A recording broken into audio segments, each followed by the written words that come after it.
దేవుడి గుడిలో డబ్బులు వేయకండి. మనం అందరం మిడిల్ క్లాస్. మన చిన్నప్పుడు గుడికి వెళ్తే అమ్మ 10 రూపాయలు 20 రూపీస్ ఇస్తుంది. సో పట్టుకెళ్ళి దేవుడి గుడిలో వేస్తాం. బట్ అదే గుడి మెట్ల మీద బెగ్గర్స్ ఉంటారు, చాలామంది అడుక్కునే వాళ్ళు ఉంటారు, పూర్ పీపుల్ ఉంటారు. వాళ్ళని చూసి చూడనట్టుగా వెళ్ళిపోతాం. నీ లోపల ఉంటుంది వాళ్ళకి ఇవ్వాలని, కానీ నువ్వు తెచ్చింది 10 రూపాయలే. అదే ఆ దేవుడి గుడిలో వేయాలని తెచ్చావు.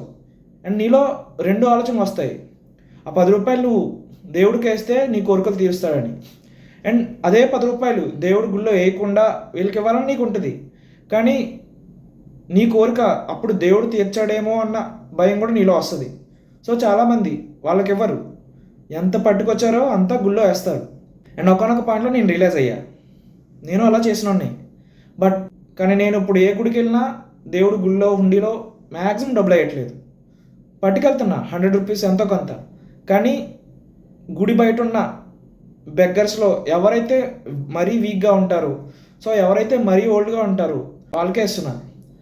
అందరికీ ఇవ్వలేకపోవచ్చు, కానీ ఆ 100 రూపాయలు డిజర్వ్ అయిన పీపుల్కి వెళ్తే డెఫినెట్లీ ఆ గాడ్ కూడా హ్యాపీ అవుతాడు.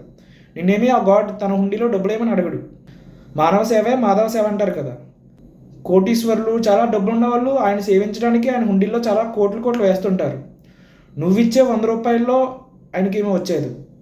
వేయండి, దేవుడి గుళ్ళో డబ్బులు వేయండి, 10 రూపాయలే వేయండి. మిగిలిన 90 రూపాయలు ఆ గుడి మెట్ల మీద ఉన్న 9 మందికి స్ప్రెడ్ చేసి ఇవ్వండి. లేదు నేను 100 రూపాయలు దేవుడికే వేసి 10 మందికి 10 రూపాయలు రూపాయి చొప్పున వేస్తానంటే అది నీ ఇష్టం, అది నీ మూర్ఖత్వం. దేవుడు ఆ విగ్రహంలో కాదు, ఫస్ట్ నువ్వు మనిషిలో చూడాలి. ఆ బెగ్గర్స్లో చూడు, ఖచ్చితంగా కనిపిస్తాడు.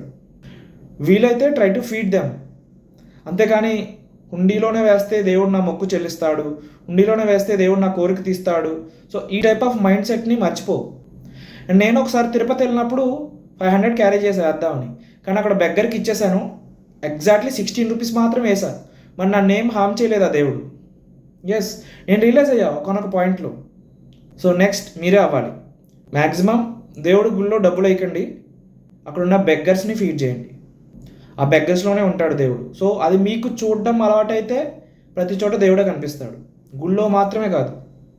అందుకే అన్నారు మానవ సేవే మాధవ సేవ అని.